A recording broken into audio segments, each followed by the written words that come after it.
ഇന്നത്തെ നമ്മുടെ വീഡിയോ എന്ന് പറയുന്നത് ഇൻഫിനിക്സ് GT20 പ്രോയുടെ ഒരു ഡീറ്റെയിൽ റിവ്യൂ ആണ്. 25,000 രൂപയ്ക്ക് ആ ഫോൺ എങ്ങനെയുണ്ട് എന്നൊരു വീഡിയോ ആണ്.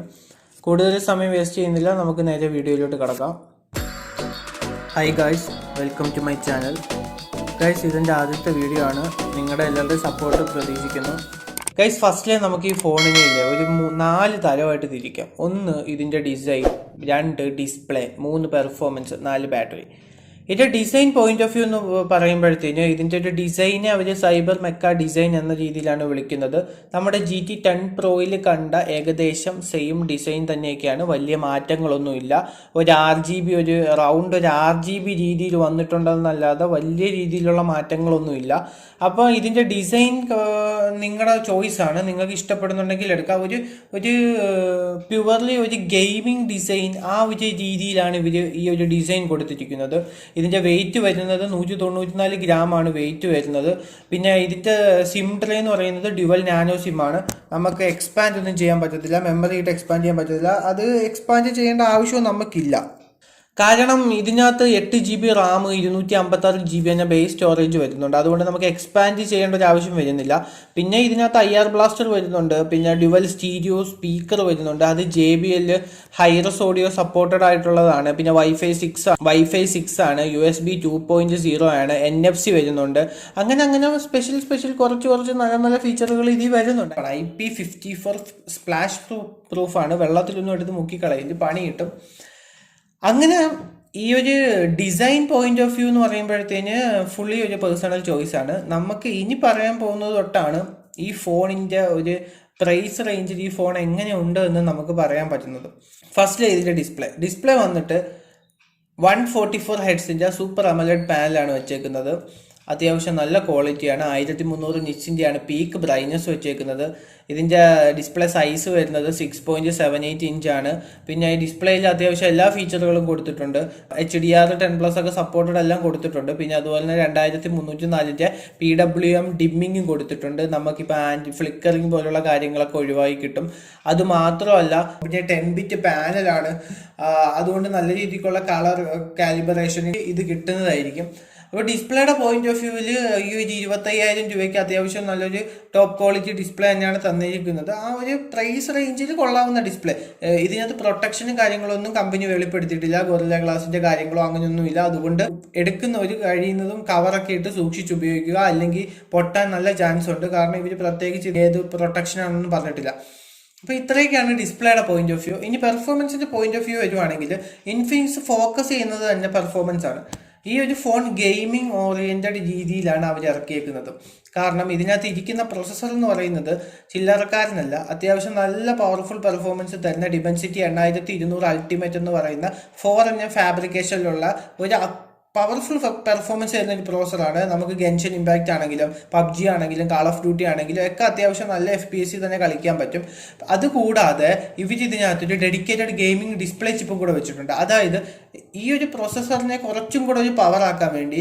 അതുമാത്രമല്ല നമുക്കിപ്പോൾ 60 FPS ഗെയിമൊക്കെ ഒരു 120 FPS അതുപോലെ തന്നെ 90 FPS ഒക്കെ ഒന്ന് കളിക്കാൻ വേണ്ടി നല്ല രീതിക്കുള്ള ഒരു ഫ്രെയിം ഇൻറ്റർപോളേഷൻ, അതുപോലെ തന്നെ അങ്ങനെ കുറച്ച് ഡിസ്പ്ലേക്ക് കുറച്ചും കൂടെ ഗെയിമിങ്ങിന് കുറച്ചും കൂടെ ഒക്കെ ഒരു അഡീഷണൽ ഫീച്ചേഴ്സും കൂടെ ഇവർ ഈ ഒരു ഡിസ്പ്ലേ ത്രൂ ഇവരുടെ ഡെഡിക്കേറ്റഡ് ഡിസ്പ്ലേ ചിപ്പ് വഴി ഇവർ ആഡ് ചെയ്യുന്നുണ്ട്.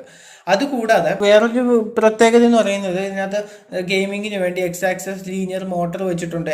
ബൂസ്റ്റ് എന്ന് പറഞ്ഞൊരു മോഡൊക്കെ ഉണ്ട്. അത് മെയിൻലി ഈ ഒരു ഫ്രെയിം ഇൻറ്റർപോളേഷൻ അങ്ങനെ കുറച്ച് കാര്യങ്ങൾക്ക് വേണ്ടിയാണ് ഇവരുടെ ആ ഒരു പെർഫോമൻസ് നോക്കുവാണെങ്കിൽ ഗൈസ് ഈ ഒരു പ്രൈസ് റേഞ്ചിന് അത്യാവശ്യം നല്ല പെർഫോമൻസ് ഓറിയൻറ്റഡ് ഫോണാണ്, നല്ല പെർഫോമൻസ് ആണ്.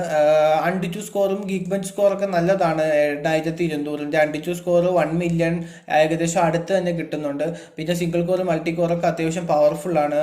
അത്യാവശ്യം നല്ല രീതിക്കുള്ള ഒരു പെർഫോമൻസ് നിങ്ങൾക്ക് ഈ ഫോണിൽ നിന്ന് തരും. അത് 100% ഗ്യാരൻറ്റീഡ് ആണ്. കാരണം നല്ല രീതിക്കുള്ള പെർഫോമൻസ് തരുന്ന ഒരു ഫോണാണിത്. പിന്നെ ക്യാമറ വരുമ്പോഴത്തേന് ബാക്ക് ക്യാമറയിൽ 108 MB, പിന്നെ 2 MB പേജിനും വേണ്ടി 2 മാക്രോ ക്യാമറയും ഒരു ഡെപ്ത് സെൻസറും വെച്ചിട്ടുണ്ട്. ഫ്രണ്ടിൽ 32 MB ക്യാമറയാണ്, ബാക്കിൽ 4K വീഡിയോ ഷൂട്ടിംഗ് ഉണ്ട്, ഫ്രണ്ട് കെയിൽ 2K വരെ നമുക്ക് വീഡിയോ ഷൂട്ട് ചെയ്യാൻ പറ്റും. ക്യാമറ ക്വാളിറ്റി പൊതുവേ ഇൻഫിനിക്സിന്റെ ക്യാമറ നമുക്ക് അത്ര ഇഷ്ടപ്പെടത്തില്ല, വലിയ രസമൊന്നുമില്ല ക്യാമറ.